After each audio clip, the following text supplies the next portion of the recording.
Abra sua Bíblia aí no texto de Mateus, capítulo 25. Mateus, capítulo 25. Amém? Mateus, capítulo 25. Domingo, nós ministramos a respeito do capítulo 25, versículo 1 até o verso 13. Basicamente, verso 12, li até o 13. Mas eu quero agora continuar com você, ministrando sobre esse texto e, é claro, percorrendo mais profundamente a continuidade dele.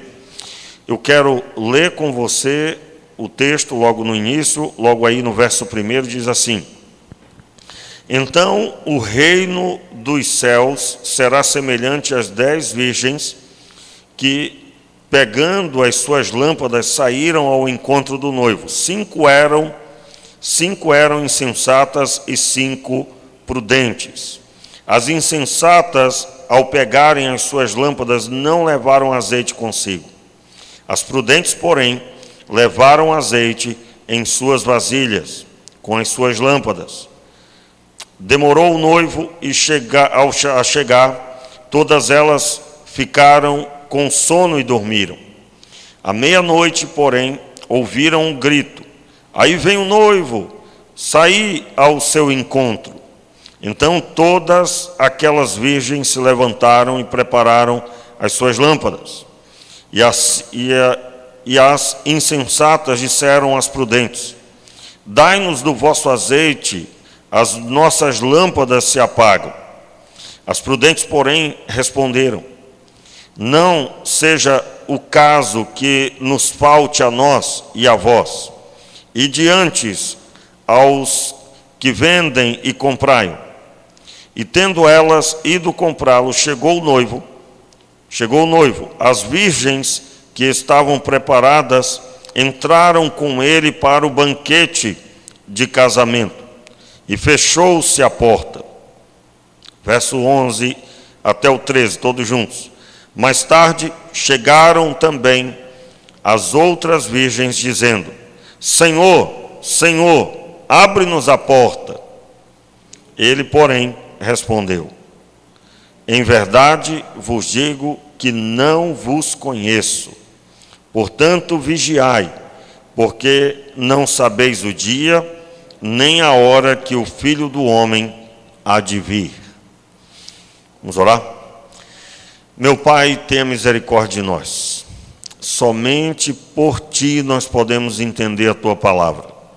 Que a Tua palavra que acabamos de ler salte do papel e venha, Senhor, sobre nós e entre no profundo da nossa alma, no nosso coração, e venha verdadeiramente pulsar por toda a nossa vida.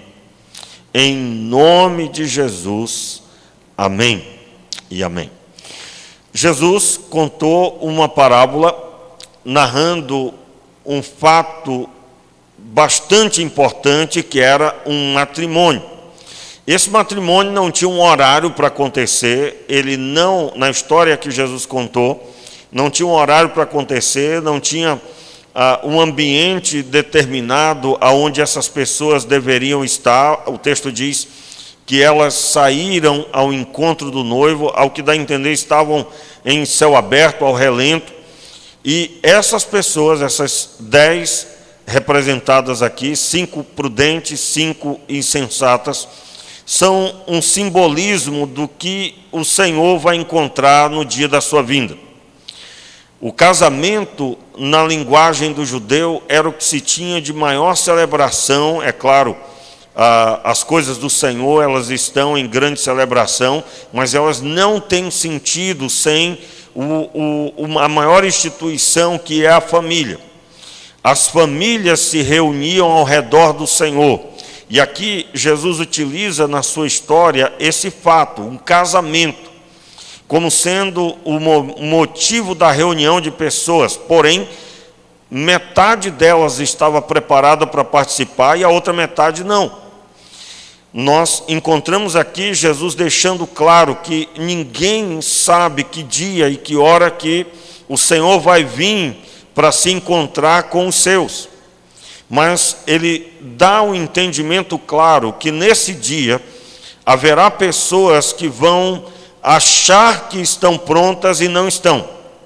Pessoas que vão declarar que estão com o mesmo propósito de quem realmente está preparado, mas na hora não estarão prontas. Domingo nós relatamos que aqui há um entendimento do azeite como o Espírito Santo e que na doutrina da salvação o Espírito Santo é primordial para a vida cristã.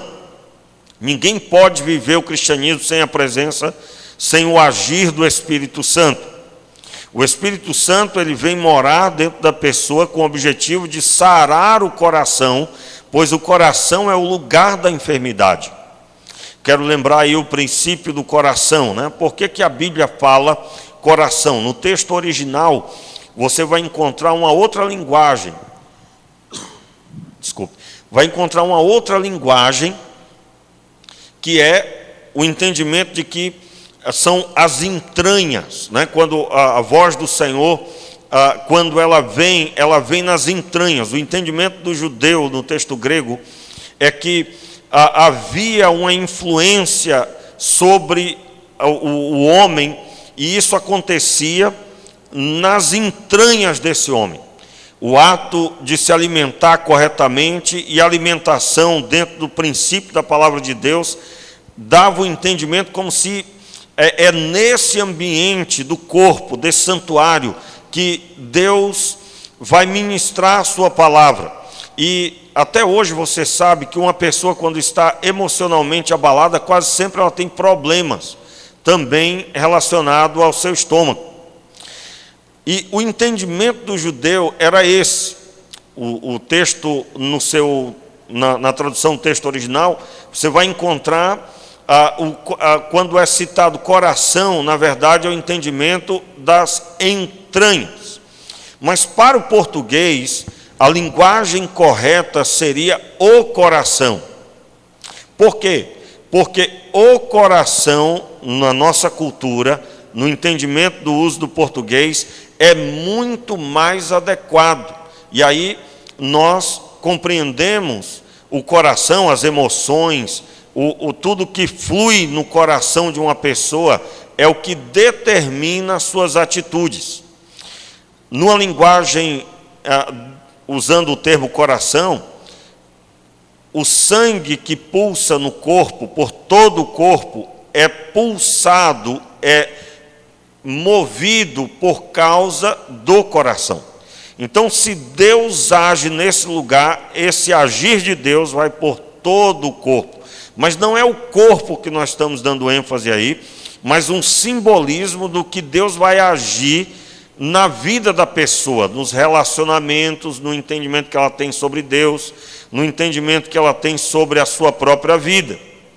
E quando nós olhamos aqui esse azeite que 5 tinham e 5 não tinham, nós estamos vendo que a capacidade para ter essa experiência não era de todos. Então, qual é a visão que nós devemos ter desse texto? Nem todos serão salvos. Eu citei aqui domingo, nem todas as pessoas serão salvas, nem todos vão perseverar até o fim. Mas nós não sabemos quem é, porque somente o próprio Deus predestinou. Aliás, nós lemos aqui o texto de Romanos, capítulo 8, a partir do verso 29, onde nós encontramos o destaque que foi Deus que predestinou os salvos. Ele predestinou, ele quando criou, ele já promoveu o destino dessas pessoas, justamente porque o Senhor é Deus para fazer isso. Pastor, mas com que autoridade Deus define essas coisas? Ele construiu tudo que existe, meu irmão. Nada que existe sem Ele. Então, aquele que criou todas as coisas, esse sim tem autoridade de determinar. E Ele fez tudo com um determinado fim. É claro, nosso assunto aqui não é a predestinação, mas é o fato de que Deus voltará um dia para prestar contas, para que o seu povo preste contas do que fez com aquilo que Ele ministrou. Nesse final dessa história, Jesus termina no verso 13, declarando assim, no verso 13: portanto, vigiai, porque não sabeis o dia nem a hora em que o Filho do Homem há de vir. O que Jesus estava buscando dizer com o termo vigiar? Vigiar aqui é estar de prontidão, não dormir, não entrar no sono. Você vai se recordar de Jesus quando estava orando antes de ser preso e crucificado. Ele chegou e repreendeu os discípulos, porque encontrou todos eles dormindo. E ele usa o termo: não podeis vigiar comigo nem uma hora. Ele volta à oração, depois ele retorna para o meio dos discípulos, e eles estavam dormindo novamente. E ele mais uma vez declara: não podeis vigiar comigo nem uma hora. Aí é quando as pessoas para prender Jesus estavam chegando. Então, como é que nós devemos estar para encontrar com o Senhor? Completamente acordados. Acordados, claro, não é uma linguagem de sono propriamente dito, mas é a linguagem de estar na postura certa. Qual foi a postura que Jesus esperava dos discípulos? Não podeis vigiar comigo nem uma hora. Jesus estava falando de oração.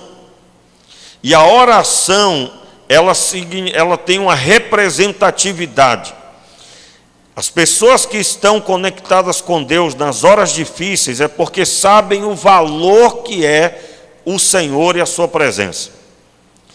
Quase sempre você vai encontrar pessoas, por causa da situação difícil, parando de orar, baseado na pressão, baseado nas circunstâncias.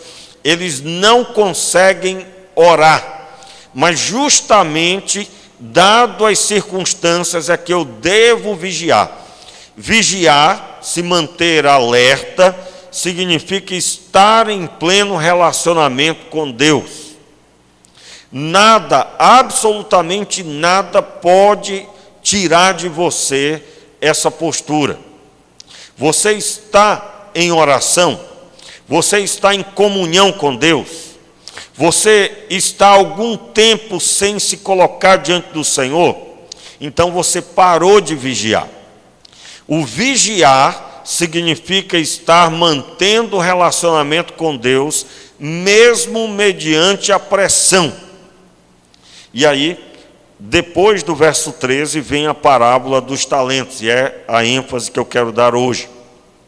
Versículo 14 em diante, acompanhe comigo. Mateus 25, verso 14 em diante, parábola dos talentos. Entenda, a parábola dos talentos, para ser entendida, deveria ser o título, para nós aqui agora, é claro, eu não estou dizendo que está errado da forma que está aqui, mas para o nosso entendimento sobre a parábola, nós deveríamos ler a partir do verso 13. E é o que eu quero fazer com você. Vamos ler a partir do verso 13. Diz assim o texto: portanto, vigiai, porque não sabeis o dia nem a hora em que o Filho do Homem há de vir.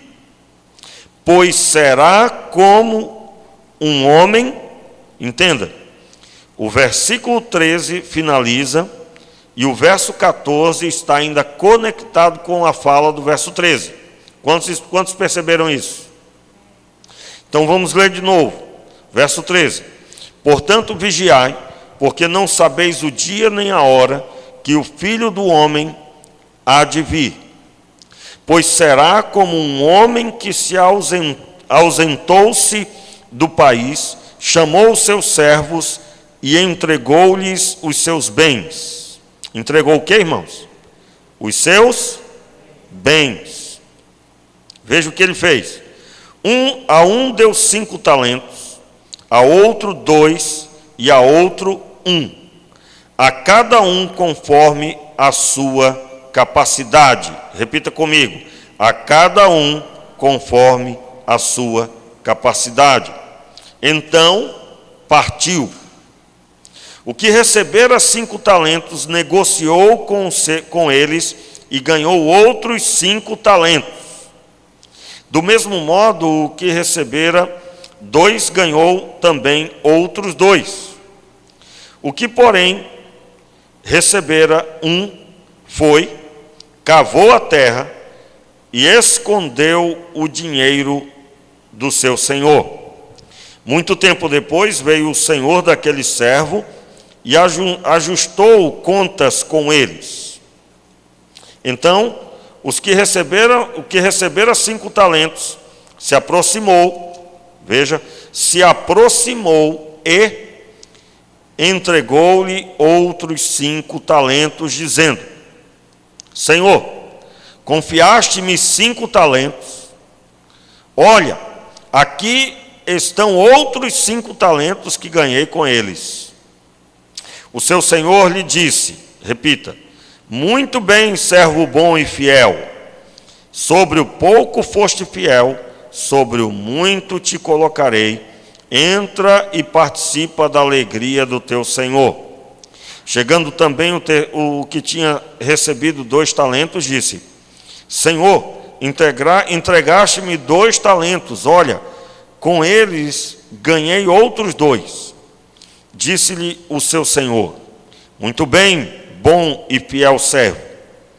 Sobre o pouco foste fiel, sobre o muito te colocarei. Entra e participa da alegria do teu senhor. Chegando,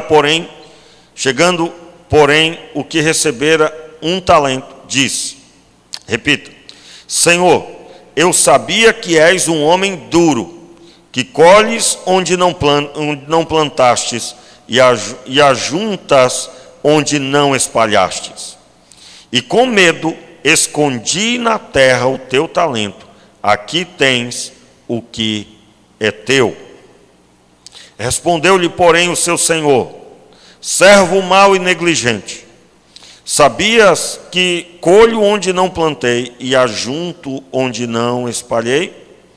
Devias então ter confiado o meu dinheiro ao banqueiro, e quando eu viesse, receberia com juros o que é meu. Tirai-lhe o talento e dai-o ao que tem 10, pois a qualquer que tiver será dado, e terá em abundância.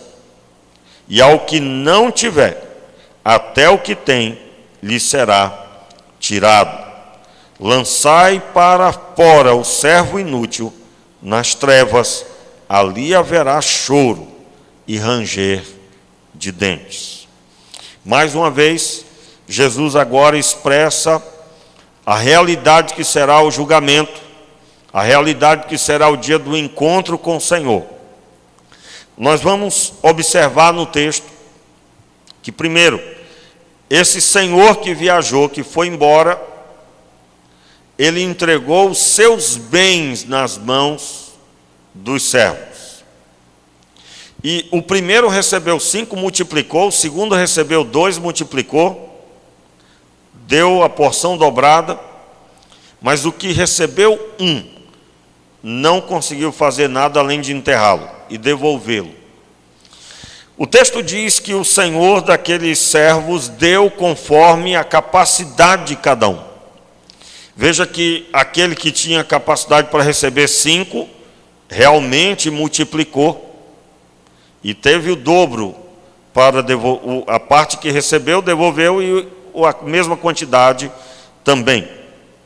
O outro da mesma forma, mas o terceiro, que o próprio Senhor sabia que ele tinha pouca capacidade, então deu 1 talento só.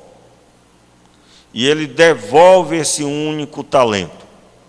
Meus irmãos, o texto bíblico destaca que as pessoas que vão encontrar com o Senhor, eles vão receber, no decorrer de suas vidas, eles vão receber a responsabilidade de cuidar o que é precioso para Deus, seus bens. E ao trabalhar, terão resultado do seu trabalho. Isso vai crescer, vai multiplicar. E o que é mais precioso na terra para o Senhor?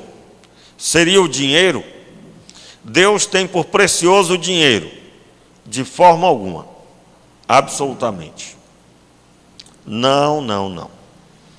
A coisa mais importante para Deus na terra é o homem que Ele criou.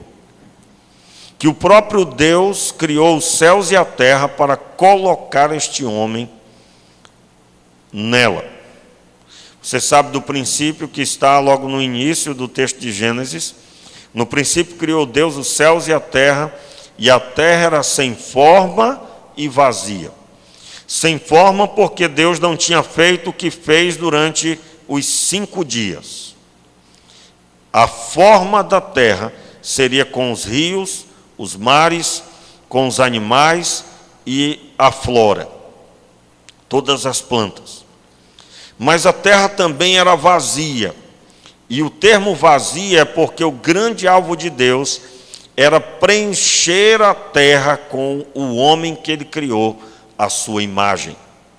Deus não criou os animais à sua imagem, Deus não soprou sobre os animais para que eles existissem, Deus não soprou sobre as plantas para que existissem, mas quando criou o homem à sua imagem, ele criou e tirou uma parte dele e colocou no homem.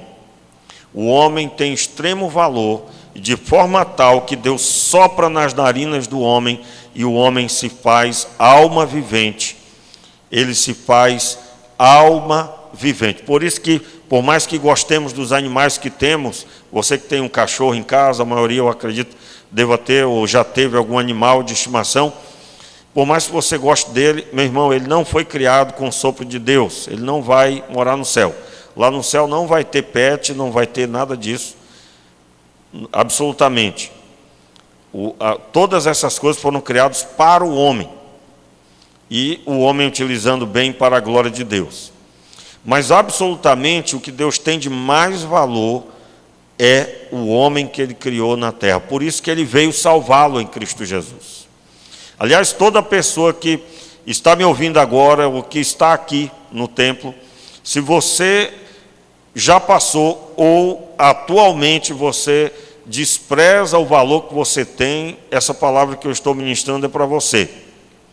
Você tem muito valor, você é de grande valor. E tanto valor que Deus, quando foi resgatar você, mandou o Filho dele tomar forma igual a minha e a sua. É a comprovação de que Deus não olhou para o homem e desprezou o homem. Ele olha para o homem com apreço, com valor. Então, nós acreditamos que o que Deus está aqui ministrando por meio dessa parábola, o que Jesus buscou dizer, é que esses bens que Deus entregou, que esse Senhor entregou na mão dos seus servos, seja o valor que Deus dá aos seus, ao seu povo, aos homens. E é claro, para alcançar esse alvo, você vai precisar do Evangelho. Para cuidar bem daquilo que Deus ama, que é o homem, você vai precisar do Evangelho. Então, nesses bens está inserido também o Evangelho de Deus na nossa vida, recebido por cada um de nós. E ele, quando manipulado, no bom sentido dessa palavra, ou seja, quando você trabalha dando ênfase ao que você recebeu, isso vai multiplicar. Eu quero dar destaque aqui, irmãos, que é preciso trabalhar para poder fazer com que as coisas de Deus, elas prosperem. E as coisas do Senhor que Deus entrega para nós prosperarem, o que são essas coisas? Sua palavra e o alvo que a palavra nos dá o norte. E automaticamente nós estamos falando das pessoas. Por que Deus proferiu sua palavra sobre a terra? Por causa das pessoas. Por causa da sua criação. Deus é tão responsável pelo homem que ele veio buscar o homem em Cristo Jesus. Ele veio buscar o homem.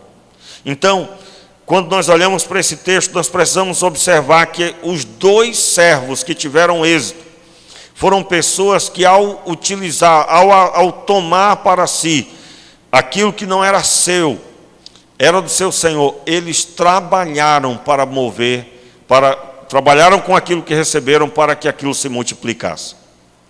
Como que nós podemos aplicar isso? Tudo que Deus entregou na sua mão não deve ser enterrado. Você não pode enterrar. Quando se enterra, está dizendo: não vou mexer com isso, não vou fazer nada, tenho medo até. Se você estuda o texto, você vai perceber que o homem teve medo. Aliás, essa parábola, quando lida em Lucas, por exemplo, Lucas capítulo 19, você vai encontrar essa parábola repetida. Você vai ver que há uma conotação de que ele enterra com medo de perder aquele recurso, com medo de perder aquilo que recebeu, que era de grande valor, mas tinha que ser enterrado.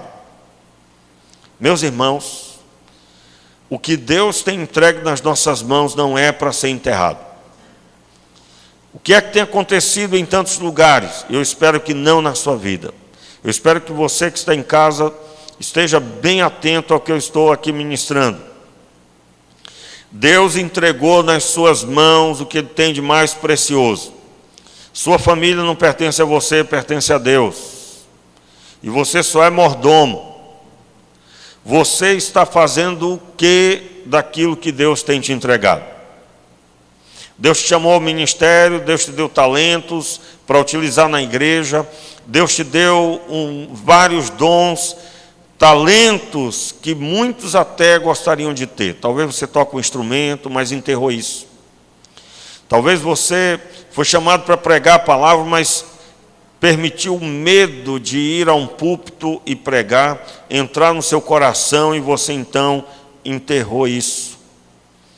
Meus irmãos, um dia nós vamos prestar conta com Deus o que é que nós fizemos com o que Ele nos entregou. E toda pessoa, e aí é todo mundo, toda pessoa que fez o que bem entendia e não aquilo pelo qual o Senhor que entregou e idealizou, terá grande frustração. O texto diz que a mentalidade desse homem que enterrou era que ele entendia que o seu Senhor, ele colhia aonde não tinha plantado. E ajuntava, vamos ler o texto mais uma vez, o versículo 24. Chegando, porém, o que recebera 1 talento, disse: Senhor, eu sabia que és um homem duro, que colhes onde não plantaste, e ajuntas onde não espalhaste. E com medo escondi na terra o teu talento. Todos sabem que talento é uma porção de dinheiro, de peso em ouro, e também pode ser em prata. O texto diz que esse homem, então, ele decide enterrar porque teve medo. Ele tinha um entendimento do seu Senhor. Qual era o entendimento? Que era um homem duro e que cobrava aquilo que não tinha feito. Em outras palavras, o versículo 24, a parte B: o homem duro que colhes onde não plantaste e ajunta onde não espalhaste. Com medo escondi na terra o teu talento. Aqui tens o que é teu. Respondeu-lhe, porém, o seu Senhor: servo mau e negligente. Veja, o Senhor daquele homem chama de servo mau e negligente. Aos outros dois ele chamou de quê? Ele chama de fiel. O Senhor lhe disse, versículo 21, muito bem, servo bom e fiel. Ele fala para o primeiro e para o segundo. Quando ele se dirige aos que multiplicaram, ele chama de servo bom e fiel. Aquele que enterrou o único talento que recebeu, ele chama de servo mau e negligente. Irmãos, para entender isso aqui, você pode ler o texto de Provérbios, como Deus reprova aquele que não trabalha. Aquele que olha para a plantação e vê como uma dificuldade enorme. Você vai encontrar palavras sobre o preguiçoso, né, que ele declara: se eu sair, o leão me pega. Na linguagem de hoje, você vai encontrar texto em Provérbios da linguagem do preguiçoso. Em outras palavras, eu não vou sair lá fora, que senão eu vou morrer. O leão vai me pegar. Então ele fica em casa e não trabalha. O preguiçoso, ele dá desculpa porque que ele não está trabalhando. Ele consegue ver o mal acontecendo antes de acontecer, e esse mal faz com que ele fique paralisado. Então, qual é a visão que Jesus está implantando aqui? O entendimento que Jesus está ministrando. Toda pessoa que almeja agradar a Deus não poderá fazê-lo sem multiplicar o que Deus entrega. Isso demanda trabalho, esforço, dedicação. O trabalho que ele utilizou foi para enterrar o talento. Depois disso, se sentou e ficou esperando o Senhor. Meus irmãos, até hoje você vai encontrar gente assim. Gente que até se esforçou um pouco, depois parou. Só que o Senhor vai voltar um dia, meu irmão. E Ele vai requerer contas do que Ele entregou na sua mão. Na visão do texto, nós precisamos focar aqui. Que quem não faz o que Deus ordenou é um servo mau e negligente. Você está lembrado daquele acontecimento quando um homem chega aos discípulos e pede para que eles expulsassem o demônio de seu filho? O demônio lançava o jovem no fogo e na água, buscando matar queimado ou afogado. E eles não conseguem expulsar. E então aquele homem vai até Jesus e diz: olha, roguei aos teus discípulos que expulsassem o demônio, mas eles não puderam. E aí Jesus disse: olha, tudo é possível ao que crê. O texto que Jesus declara para aquele homem, dando uma palavra de ânimo para ele. Ele chega para Jesus e diz: olha, se tu podes, ajuda-me. Aí Jesus então diz: se tu podes, tudo é possível ao que crê. E Jesus, quando vai falar com os discípulos, ele chama os discípulos de uma geração perversa. Perversa. Por quê? Porque é uma perversidade não utilizar o que Deus deu corretamente. Porque os discípulos não estavam corretamente utilizando o que Jesus tinha dado a eles. O demônio continuou naquele rapaz. Então a perversidade é que enquanto nós estamos voltados para as nossas desculpas, as nossas mazelas que muitas vezes criamos, as pessoas que estão possessas continuarão possessas. Quando Jesus disse em Marcos 16, em meu nome expulsarão demônios, ele disse isso logo no momento em que ele falou que deveria se pregar o evangelho a todas as nações. E quando ele narra expulsarão demônios, é porque pregando o evangelho você vai encontrar essas situações. Pregando o evangelho você vai encontrar pessoas doentes. E é nesse texto de Marcos 16 que Jesus disse que imporão as mãos sobre os enfermos e eles serão curados. Se tomarem alguma coisa mortífera, não lhe fará dano algum. O que é que Jesus estava buscando dizer, irmãos? Que não haverá nenhum empecilho que pare vocês. No texto de Mateus, Jesus diz aos discípulos: é-me dado todo o poder no céu e na terra. Eu tenho todo o poder no céu e na terra. Portanto, ide. Ou seja, eu estou dando para vocês uma missão grande, pesada, mas é-me dado todo o poder no céu e na terra. No final, Jesus diz, no capítulo 28 de Mateus, ele diz assim: e eis que estou convosco até a consumação do século. Quando é que seria a consumação do século? Na volta dele. O século iria se consumar. O dia que o Senhor vai retornar e vai julgar. Você já se perguntou por que Jesus vai julgar os homens? Porque uma das desculpas que teria os homens é que seria algo injusto Deus julgar os homens. Por quê? Porque Deus nunca soube o que é ser homem. Por que é que Jesus é que vai julgar os homens? Porque ele foi homem na terra e viveu a vida dos homens. Por isso que foi 30 anos de silêncio, quando era homem formado. Na cultura de Israel, só aos 30 era declarado adulto, responsável, completamente. Tanto é que era o tempo da nomeação de doutor da lei, por exemplo. Então Jesus, aos 30 anos, começa seu ministério. E ele vive tudo que nós merecíamos, a morte. E ele vence a morte.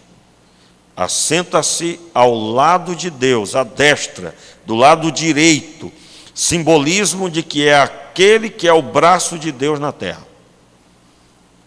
Por isso que oramos ao nome, pedimos ao Pai em nome de Jesus. Todos entendem, né, que, na verdade, quando eu peço em nome de Jesus, Deus está respondendo pelo mérito de Jesus.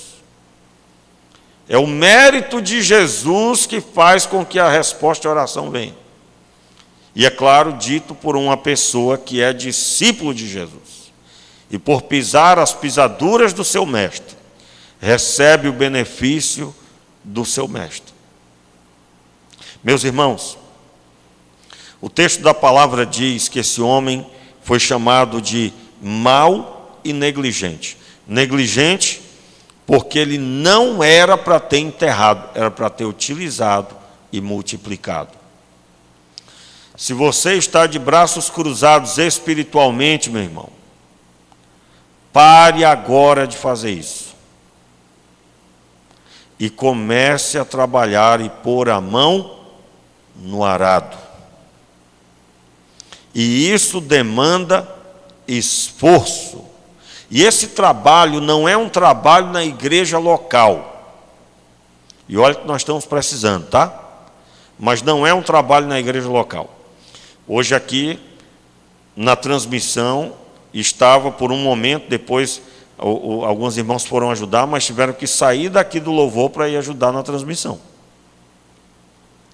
Tem dias aqui que nós não temos uma pessoa para estar na câmera, porque aquela pessoa que estava escalada, por algum motivo, não pôde vir por causa do trabalho, por causa de uma série de coisas, e aí às vezes não tem uma pessoa para substituir, ainda que Deus sempre nos abençoa com uma saída. É claro que você vai encontrar lugar para trabalhar na igreja quatro paredes. Porém, o grande trabalho que Deus espera de você é voltado para as pessoas que se converteram, são novas na fé, e as pessoas que não conhecem o Evangelho. Como assim? O texto de Mateus 28 começa dizendo assim: portanto, ide por todas as nações. Então, o primeiro passo é ir até as pessoas que não conhecem o Senhor. Mas ao converter-se essas pessoas, ao se converterem, o texto diz que eu devo fazer delas discípulos de Jesus. E por todas as nações, fazendo discípulos, batizando-o em nome do Pai, do Filho e do Espírito Santo, ensinando-os a guardar todas as coisas. Então, eu como discípulo, eu vou pregar o Evangelho, as pessoas vão se converter. E ao se converterem, eu agora tenho que pegar na mão delas e conduzir, aprendendo tudo o que eu aprendi de Jesus. Ensinando a elas o que eu aprendi. O que é que nós mais temos na nossa geração? Pessoas que são ouvintes, eternos ouvintes. Já tem até muito tempo de convertido, ou pouco que seja, mas só ouvem, só recebem. Você não foi chamado para ser um açude, né? O que é um açude? Um ajuntamento de água que não tem corrente. Você foi chamado para ser rio. Aliás, o texto diz que aqueles que creem, do seu interior fluirão rios de água viva. Por quê? Porque o rio, ele permeia por terras distantes. E aonde ele passa, ele gera vida. O que o Senhor deseja fazer em nós é que a obra na nossa vida vai gerar diferença para a vida de quem está lá fora. Servir a Deus dentro das quatro paredes, fazer algo dentro das quatro paredes, é fácil, muito fácil. Mas o desafio de ir lá fora, e indo lá fora, nós vamos encontrar pessoas possessas, pessoas doentes, e nós precisaremos ter andado com o Senhor para ver as obras que Ele fez acontecerem. O que é que nós vamos decidir ser?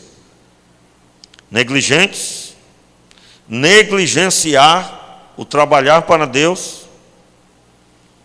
Nós vamos decidir ser maus, uma pessoa má, servo mau e negligente.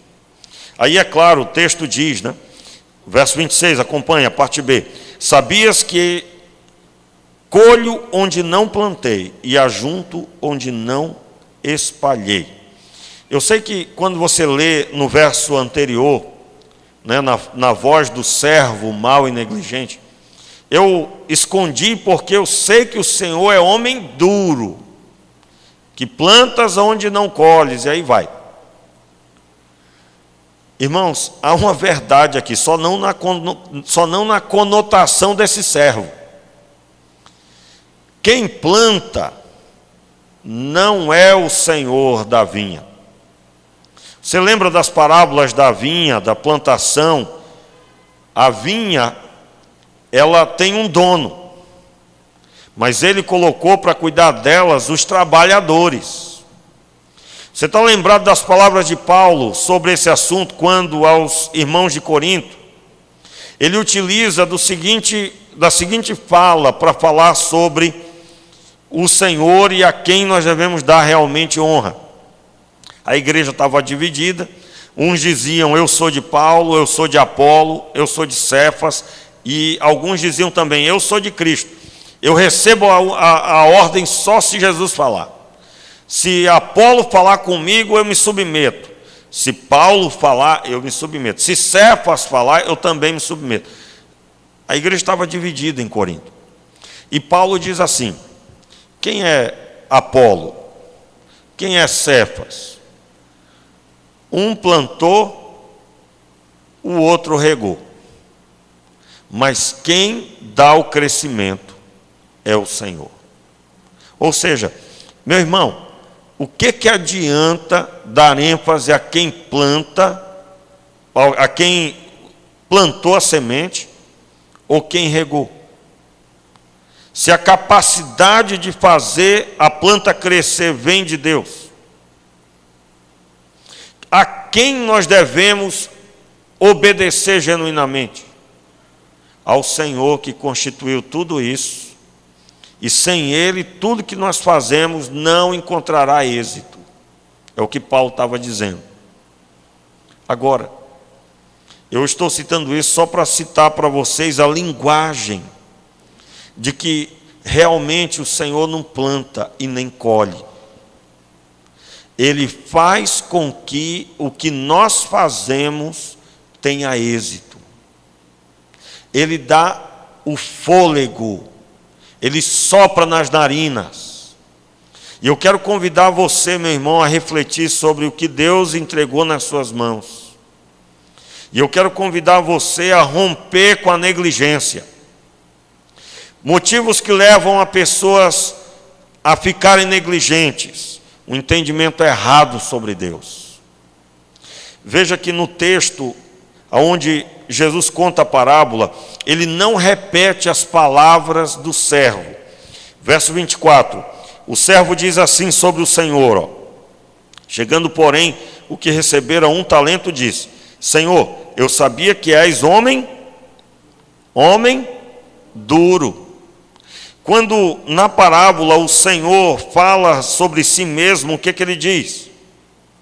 Verso 26, respondeu, porém, o seu Senhor, servo mau e negligente, sabias que colho onde não plantei e ajunto onde não espalhei. Ele não repete o homem duro. Quem tinha essa visão era quem, irmãos? O servo mau e negligente. Meus irmãos, um grande problema dos servos de Deus hoje, e sempre, né? Sempre teve, que você seja livre disso, é que se fala coisas sobre Deus que Deus não é, e baseado nisso toma-se decisões. Pastor, como é que eu vou me livrar disso? Meu irmão, você tem que estudar a Bíblia todo dia. Todo dia. Aliás, às vezes eu fico percebendo assim, eu me pego, né, nesse pensamento.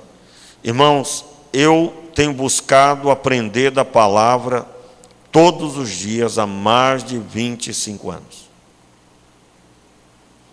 E eu me porto, às vezes, olhando para mim mesmo. Digo, meu Deus do céu, são tantos anos estudando, tantos anos. E eu tenho a sensação de que eu tenho que estudar tanto. E eu entendo que todo mundo que está buscando a Deus vai sentir isso. Irmãos, eu tenho dificuldade de ver alguém dizer que conhece a Deus e se sente completo. Ninguém está completo. Todo dia, se Deus está se manifestando na sua vida, você vai se sentir pequeno. Mas não pequeno ao ponto de recuar. Eu não estou falando disso.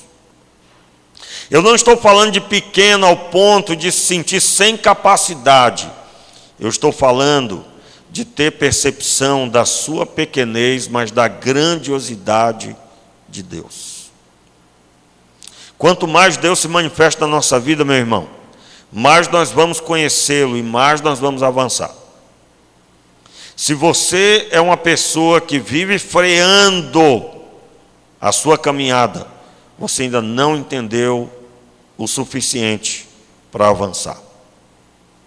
Não entendeu. Você tem pensamentos sobre Deus que estão errados. Errados. Quantas vezes eu já encontrei, irmãos, não foram poucas, não são poucas, pessoas que puseram as mãos pelos pés. Aí eu perguntei, mas por que você fez isso? Aí eu fiz isso porque eu entendi que era assim. Digo, mas como, meu Deus do céu? Você podia entender isso? Aí a pessoa ia me contar, ou seja, fruto de não ter estudado a Bíblia.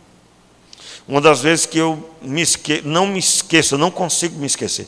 Irmãos, eu me lembro, a pessoa não está mais aqui na igreja, e a pessoa chegou muito aflita, era um pai de família, chegou muito aflita no meu gabinete, muito aflita mesmo, estava complicado. Desesperado, sem saber o que fazer, os filhos completamente desandando, coisa séria acontecendo, casamento mal, tudo estava mal.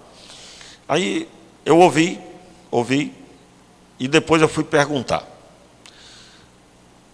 Eu perguntei qual a visão que ele tinha sobre criação de filhos na presença de Deus. E aí eu ouvi coisas que a Bíblia não diz. E eu perguntei, você conhece a doutrina sobre esse assunto? Você já leu assim, desse jeito? A pessoa nunca tinha lido. E no final da conversa ficou claro o seguinte, a pessoa nunca buscou na palavra fazer baseado, aprender o que a palavra de Deus diz para poder aplicar. Você já sabe, eu já falei isso aqui muitas vezes, um dos princípios completamente errados que se aprendeu. Eu sou dessa geração que se entendia desse jeito. Ensinar o menino o caminho que deve andar era ensinar o caminho da igreja. Trazia-se o garoto para a igreja, traz o menino, a menina, seja qual for, traz para a igreja. E a Bíblia não fala isso. A Bíblia diz que o pai e a mãe vão ensinar a palavra de Deus. Isso está desde o Antigo Testamento. Você vai ver a pessoa de Timóteo, que era um garoto, um jovem de aproximadamente, talvez tinha 16 anos, quando foi andar com o apóstolo Paulo. E a Bíblia vai dar destaque que a fé que tinha nele era fruto da fé que a avó tinha e a mãe dele tinha, e que tinham passado para ele. Momento algum, levar a reunião da igreja é a ênfase. A igreja é apoio, mas não é base. A base é a família. É na família que se deve ensinar. Aqui no curso Homem ao Mar, você imagina, né? Nós estudamos e é ensinado o que a Bíblia diz. O que a Bíblia diz? Que o homem deve governar a sua casa, é ele que vai ensinar a palavra de Deus. E aí você imagina homens resistentes para aprender, resistentes para ler, quanto mais estudar. Qual o resultado que vai vir?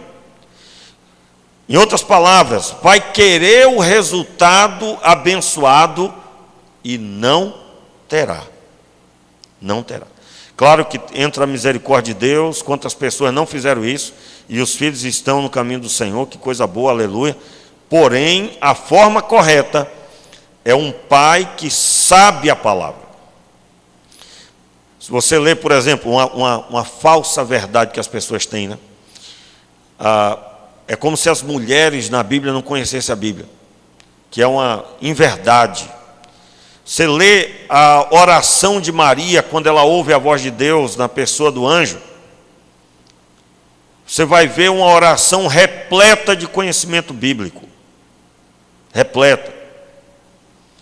Irmãos, a oração de Maria está cheio de textos, de conhecimento, e ela não estava lendo a Bíblia naquela hora. Aliás, você sabe que quando o texto bíblico para ser lido tinha todo um ritual. Na sinagoga, o homem sai tem uma pessoa só para isso, para pegar o pergaminho, levar até o púlpito, abrir. Quem ia ler o texto lia, parava a leitura, a pessoa que botou o texto bíblico pegava, fechava, levantava, botava de volta num lugar que ficava guardado, como que uma capelinha que guardava ali. E quem pregava, pregava sem ter o texto bíblico na frente. Porque se entendia, o judeu entendia assim, naquele momento do judaísmo, estou falando da época de Jesus, o texto vai mostrar uma reverência muito grande para com o texto bíblico.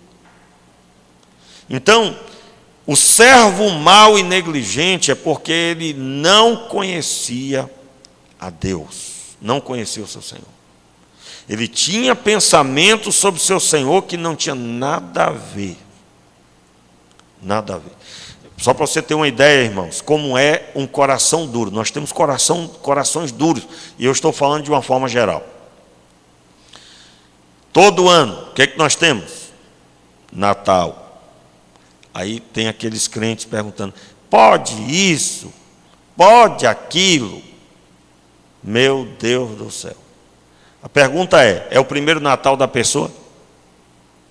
A Bíblia foi dada a ela agora? Por que ela não resolveu isso definitivamente? De forma a virar a página e avançar para outras coisas. Período que tem uma festa americana chamada Halloween. Aí tem aquela multidão de crentes. Pode o crente participar? Eu digo, mas meu Deus do céu, será que não tem a Bíblia? Ao ponto de já ter virado essa página? Aí vem o período da festa junina. Aí tem aquele crente. Pode o crente ir para o arraial? Pode participar da festa junina? Ou você nunca viu isso? Ou você nunca viu? Pode fazer a árvore, montar a árvore, pastor? Aí eu tenho ensinado, não obrigo ninguém a nada. Se alguém chegar, uma vez chegaram para mim e disseram, pastor, o senhor ensinou naquele dia sobre o negócio da árvore, na casa de fulano montou uma. Aí eu fiquei olhando para a pessoa, aí eu digo, irmão, por favor, me explica aí que eu não estou entendendo nada. Eu não estou entendendo nada, explica para mim, o que tu está querendo dizer? Não, o senhor ensinou, mas fulano não segue. Aí eu digo, mas eu agora virei general, ditador aqui. O próprio Deus fala e não obriga. Não obriga. Agora, preste atenção, estou falando que é meu trabalho ensinar. Obedecer é entre você e Deus. Obedecer é entre você e Deus. Mas eu não mudo a minha conduta porque fulano não seguiu. É isso que eu quero dizer. Mas, rapaz, isso aí vai prestar conta é com Deus, irmão. Vai prestar conta é com o Senhor. A mim foi dado a missão. Espera-se do sacerdote. O pastor não é sacerdote, mas é um simbolismo. O ensino da palavra. E tudo que gira em torno de idolatria, eu estou fora. Tudo que gira em torno. Você já sabe do que eu tenho dito, ensinado. A diferença da árvore de hoje é que tem as bolinhas bonitinhas, mas na época da idolatria era cabeça de gente. A diferença da árvore de Natal é que tem lá os pacotes de presente embaixo. Mas na época da adoração era muito sangue dos sacrifícios humanos. Você sabe que isso é uma adoração celta. Os vikings giravam em torno disso, da adoração ao Deus, o Deus Thor. E aí tem uma listagem, né, o chamado pai de todos na fé deles, que era Odin, e era sacrificado pessoas, enfim, tem uma série de origens na adoração celta. Então, tudo que lembra isso, tudo que tem fundo de adoração de ídolos, eu não vou contribuir, não vou investir meu dinheiro, o dinheiro consagrado ao Senhor quando dei o dízimo. Não vou, meu amigo. Isso é o que eu ensino. Se alguém não segue, isso é com a pessoa e Deus. E eu não estou... mas sou eu pastor, tinha que obedecer.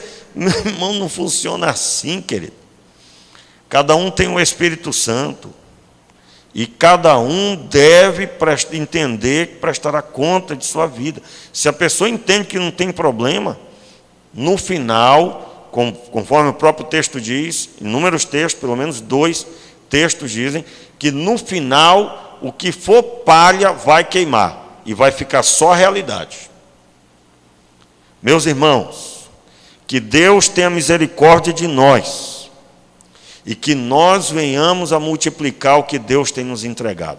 Fique de pé no seu lugar e que de forma alguma nós venhamos a perecer pelo meio do caminho. Vamos fechar os nossos olhos, vamos orar. Meu Pai, tenha misericórdia de nós, nos ajude, Senhor. Nos ajude primeiro, Senhor, a buscar a Tua face por meio da leitura e do estudo da Tua palavra. Que esse estudo incessante aconteça na vida de todos nós.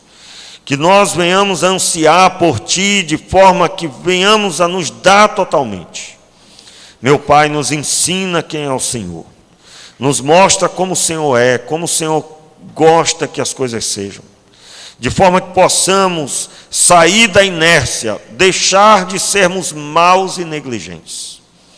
E eu falo assim, Pai, me identificando com meu irmão, e te pedindo, Pai, misericórdia, estende a Tua mão, Senhor. Estende a Tua mão e desperta aqueles que estão dormindo para vigiar. Mude a nossa história, Senhor.